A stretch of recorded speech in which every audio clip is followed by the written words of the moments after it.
Hey there, everybody, and welcome to the Daily Space Weather. We're looking at the colorized magnetogram imagery here from the Solar Dynamics Observatory. Sunspot 2850 has increased in complexity. The likelihood of major flares has gone up. As a result of this, it's beta-gamma class now. There's a coronal mass ejection watch in effect.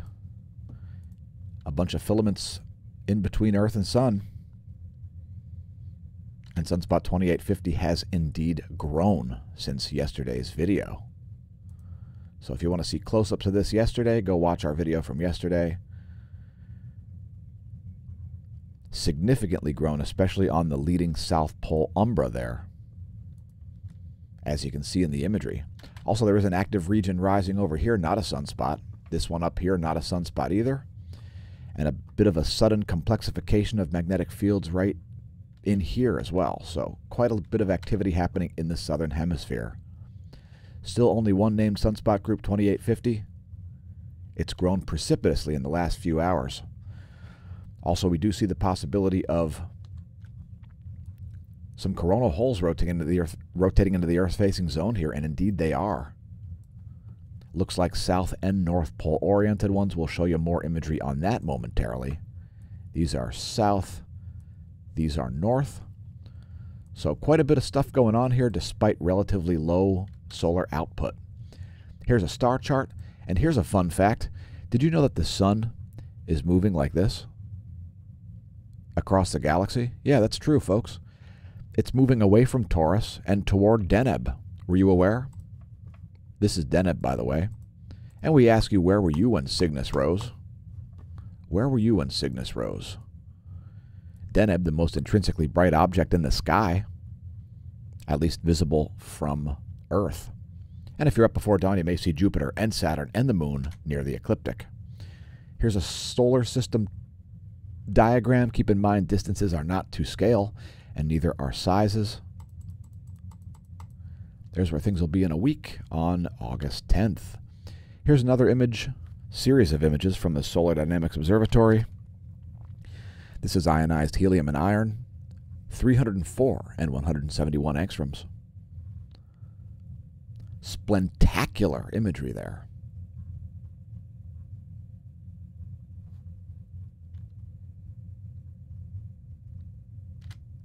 The 10.7 centimeter radio flux, the most proportional data set to sunspot number, is only at 75. And we may not see this rise as a result of that sunspot, surprisingly. And it looks like this needs to be refreshed here. Anyway, the top line is the radio flux over the past approximately 1 year. The red line is the sunspot number, and we can expect to see this come up when Solon.info refreshes their information. We did see a brief geomagnetic storm yesterday, and it wasn't really forecasted. It happened in this time frame. Late night, August 2nd, rather. So, surprisingly strong geomagnetism kicking off at a G1 class geomagnetic storm. It was a KP of 5, I believe. And here's global seismicity over the past 90 days reported by Volcano Discovery. Let's go down the list at USGS, but first let's thank our patrons, the true source of funding for this content. Thanks to patrons. Patreon.com/smAsho if you want to help our cause. We've got a lot more things to do yet this year, and we need your assistance to do so. YouTube algorithms have been less than helpful. Here are the earthquakes of the past 24, and the largest was in the eastern Indian Ocean, a 6.1 magnitude. We'll get to it first. Let's scroll up the list. And what do we have on the list? Indonesia saw a 5.1 at depth. That's over 120 kilometers depth for that 5.1 magnitude quake north of Australia.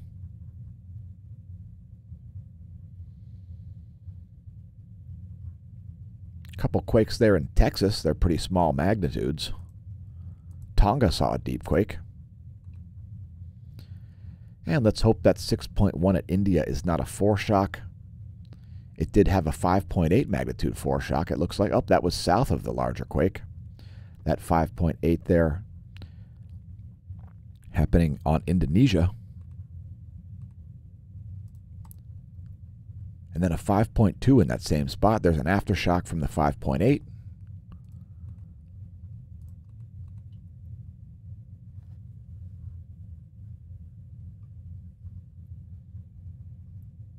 There's a 5.3 foreshock in the Nicobar Islands region. And another 5.3, and then the major one, a 6.1 magnitude quake happening at 3:42 Universal Time.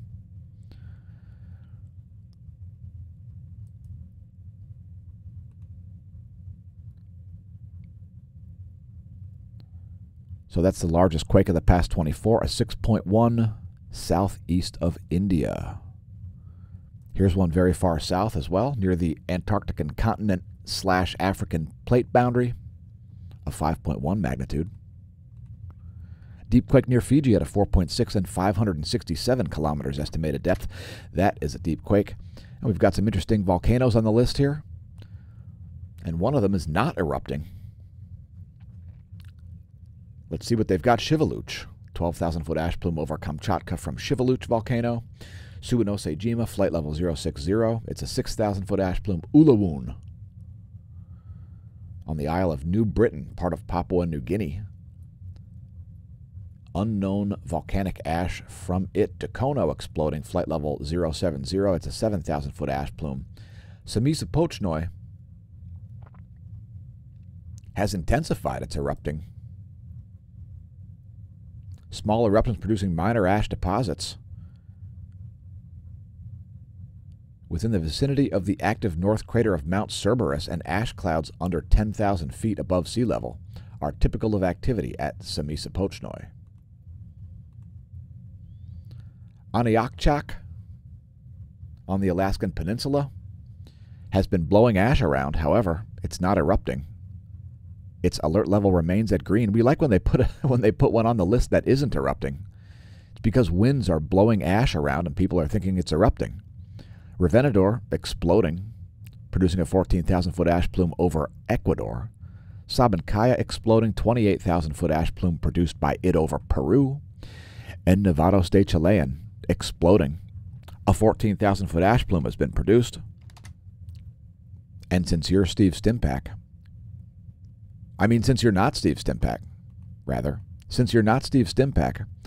please do not pole vault the caldera. It could be unhealthful. And visit the links below our video to support our channel. So we saw a small intensification here in the X-ray flux in the past 30 minutes. And we can expect to see an increase in the X-ray flux. Don't be surprised to see an M-class flare out of sunspot 2850. It's got the kind of fields to produce the kind of flares I just mentioned. 3-day chart, pretty uneventful here from the GOES 16 sun-facing suite of X-ray instruments. No spikes in the proton flux. And if we see a major solar flare, we could see spikes in the proton flux. We'll keep you posted. And here's the GOES magnetometer. It was a coronal mass ejection strike, it looks like. And a bunch of plasma can have the effect of blocking your magnetic readings. When you see an arc jet moment on the data, it's because the rocket boosters can create plasma, and that can affect magnetometer readings. Well, the plasma incoming from the sun that caused the geomagnetic storm last night certainly affected the magnetometer readings, as plasma is forced to heat up and align to magnetic fields.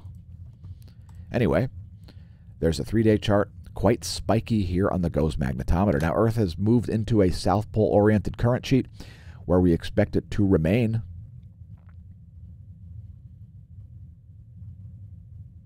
Although there could be a North Pole current sheet coming through soon. Keep in mind this data is 1 hour and 28 minutes old and can change suddenly.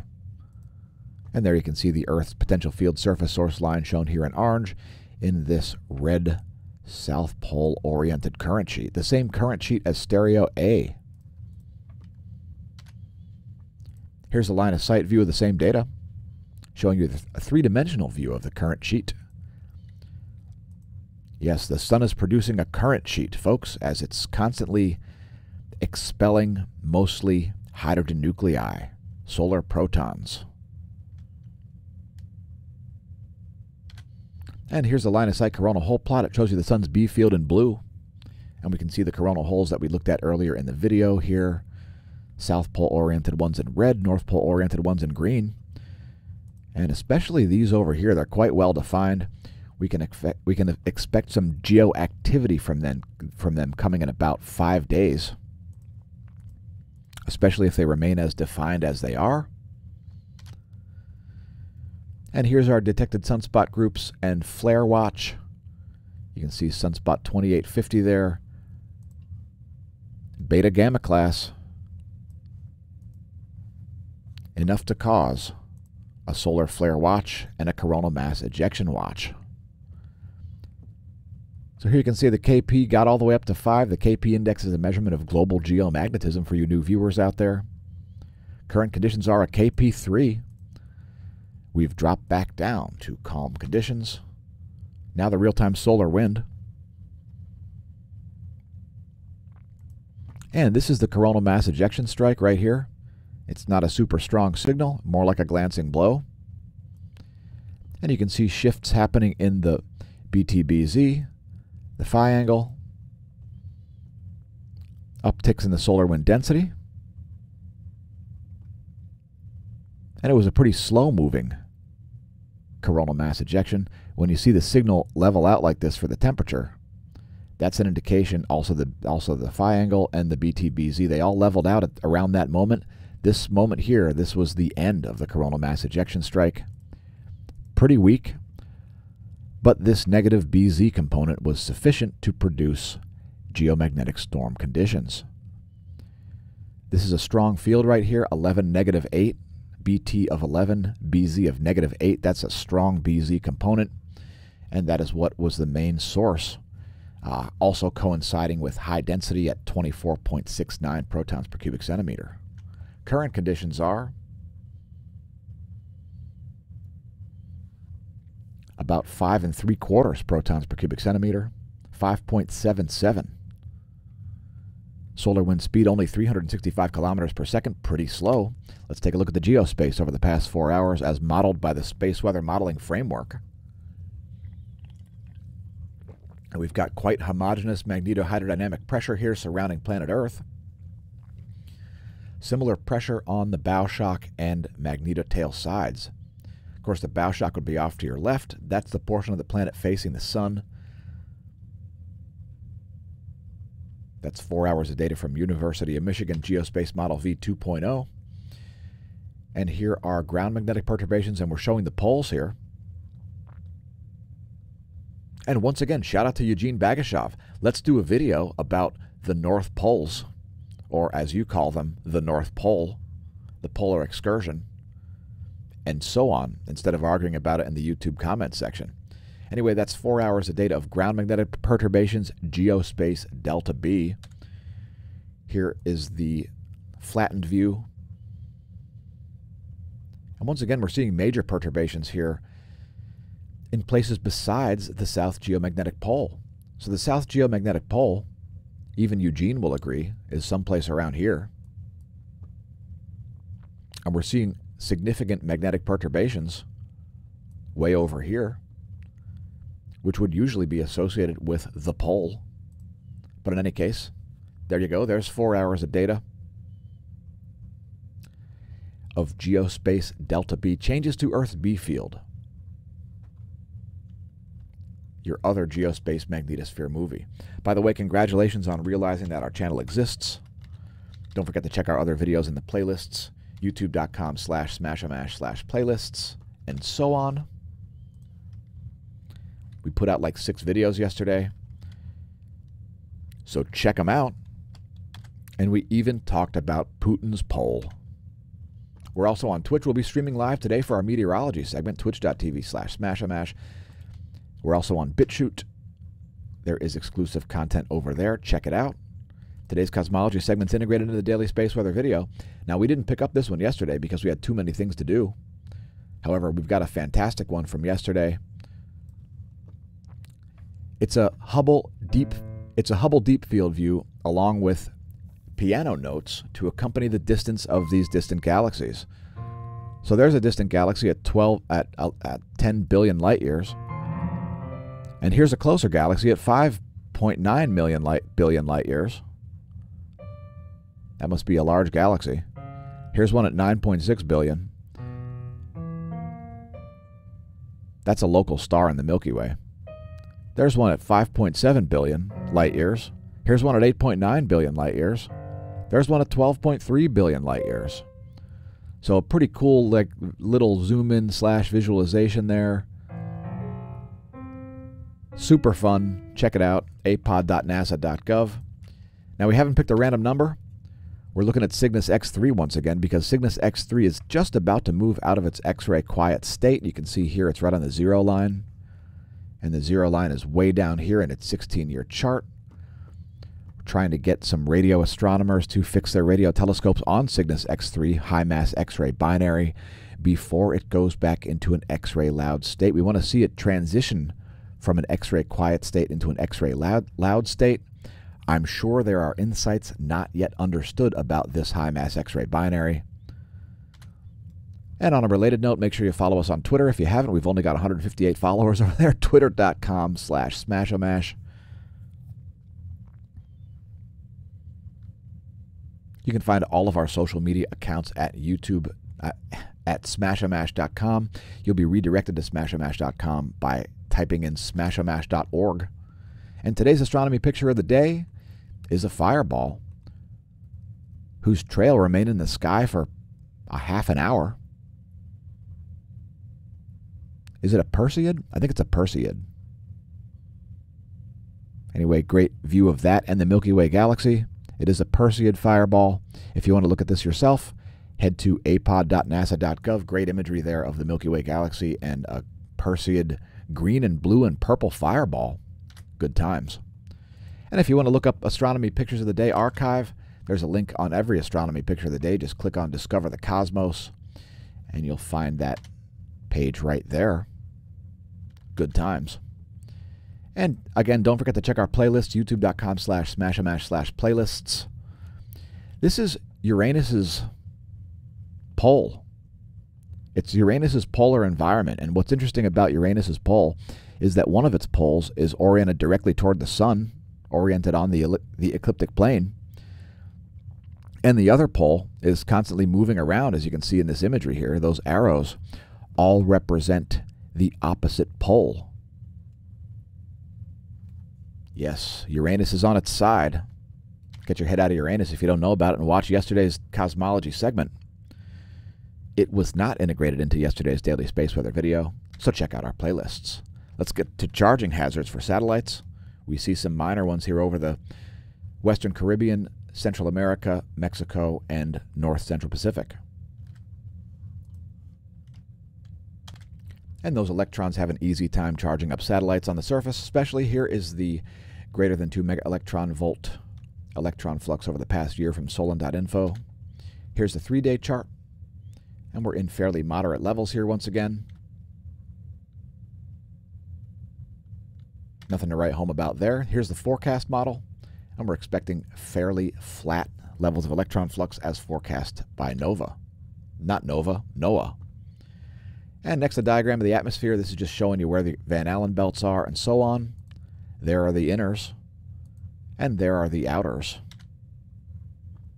We're going to look at the total electron content, and we're seeing the most significant anomalies we've ever shown on the channel here.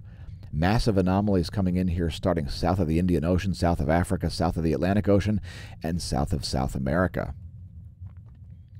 Massive, chaotic, anomalous electron flux. So this began at about 1330 yesterday. That's 1330 Universal Time. And they spread out around the whole entire South Polar region, finally dissipating by about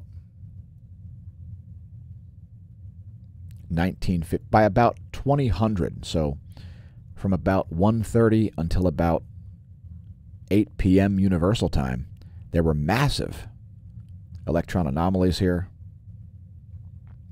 giving us insight into the Earth's magnetic field. And of course, we recently showed magnetic perturbations in that same zone. Electrons are very light compared to things like protons, only about 1/1800th the mass of a proton. So a little bit of chaos happening there in the electron flux. The most significant electron anomaly we've ever documented on the channel.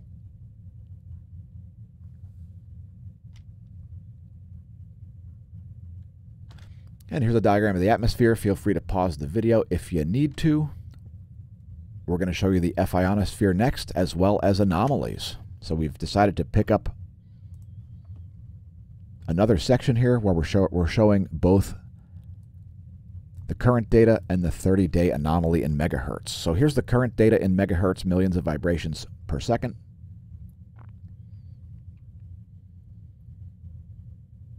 And we've actually seen a bit of a subsiding of the anomalies here in the ionosphere, besides the ones associated with the South Atlantic anomaly. So the South Atlantic anomaly has actually moved into the South American continent. It's right about there now. And those anomalies are associated with it. Let's bring up the latest image before we show the anomaly ionogram. So there's the current situation at 9:45 Universal Time. And we'll load up the anomalous data as well.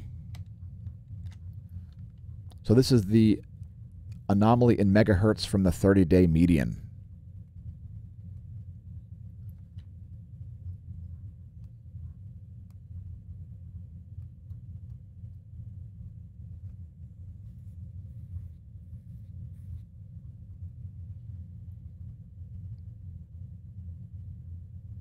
And I think we're actually seeing some measuring errors here, as this is right on the prime meridian.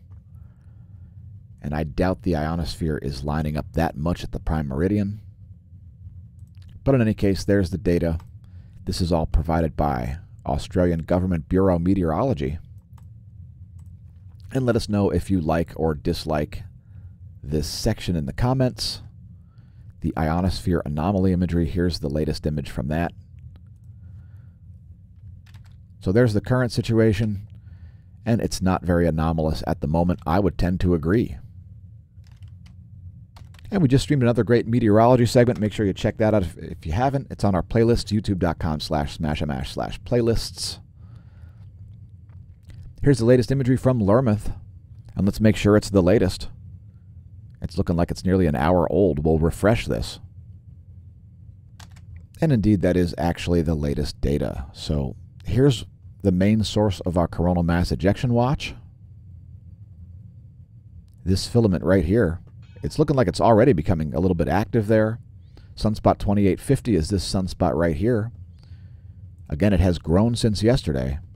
Let's take some close-ups of it after we look at the GOES SUVI. And you can see it's showing quite a lot of filaments here in the Earth-facing zone. All of these reddish-orange regions are all filaments. You can see a little bit of pink showing up here. That is the X-ray flux of sunspot 2850. Here it is in close-up intensitygram.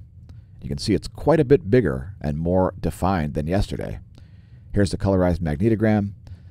And let's press refresh on these,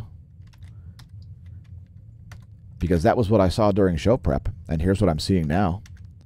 It's been stable for the last half hour.